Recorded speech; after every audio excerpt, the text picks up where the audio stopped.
நீங்கள் இன்னும் ஏடிஎஸ் ஃப்ரெண்ட்லியாக ரெஸ்யூம் ரெடி பண்ணலையா? இந்த வீடியோ உங்களுக்கு தான். ரெஸ்யூம் ரெடி பண்ணுறதுக்கு 3 இம்பார்ட்டன்ட் ஸ்டெப்ஸ் இருக்குது. அது என்ன அப்படின்னா, உங்கள் ரோலை ஃபர்ஸ்ட் நீங்கள் கிளியராக டிசைட் பண்ணிக்கணும். அடுத்து நீங்கள் ஒரு ரெஸ்யூம் ரெடி பண்ணுறதுக்கு முன்னாடி அந்த ஜாபோட டிஸ்கிரிப்ஷனை கிளியராக படிக்கணும். அடுத்து நீங்கள் OPR மெத்தடை ஃபாலோ பண்ணணும். அதாவது 1 பேஜ் ரெஸ்யூம்.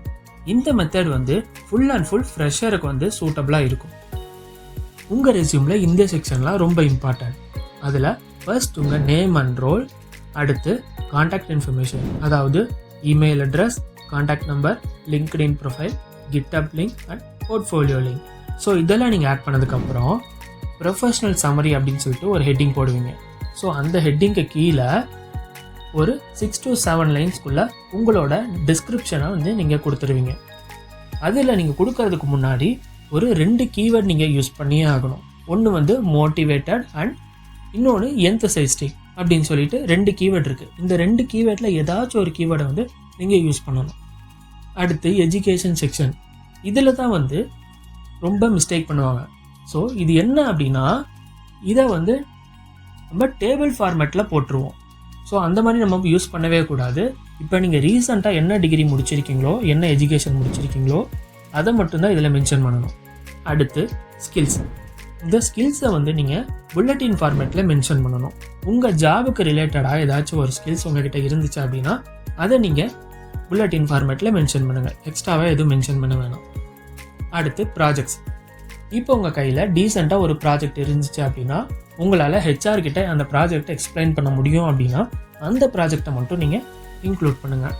இன்க்ளூட் பண்ணும்போது project title and project description and ப்ராஜெக்டுக்கு யூஸ் பண்ண டூல் அண்ட் ப்ராஜெக்டோட அவுட்கம். ஸோ இதெல்லாம் டிஸ்கிரைப் பண்ணி போட்டுருங்க. அடுத்து சர்டிஃபிகேஷன். சர்டிஃபிகேஷன் போடும்போது ஸ்கில்ஸில் எப்படி போட்டிங்களோ அதே மாதிரி தான் புல்லட்டின் ஃபார்மேட்டில் நீங்கள் யூஸ் பண்ணி போட்டுருங்க. இது போடும்போது இப்போ ஃபார் எக்ஸாம்பிளுக்கு நான் ஃப்ரண்ட் எண்ட் கற்றுக்கிட்டு இருக்கேன் அப்படின்னா இப்போ நான் யூடமிலேருந்து கற்றுக்கிட்டு இருக்கேன். ஸோ இப்போ ஃப்ரண்ட் எண்ட் அப்படின்னு மென்ஷன் பண்ணனா நான் அது எந்த பிளாட்ஃபார்ம்லேருந்து கற்றுக்கிட்டேன் அப்படின்னு சொல்லி அதையும் நான் மென்ஷன் பண்ணணும். ஸோ அந்த மாதிரி ஃபார்மேட் யூஸ் பண்ணி நீங்கள் போட்டுக்கோங்க. நான் சொல்கிற இந்த 5 டிப்ஸை மட்டும் உங்கள் ரெஸ்யூமில் இன்க்ளூட் பண்ணுங்கள்.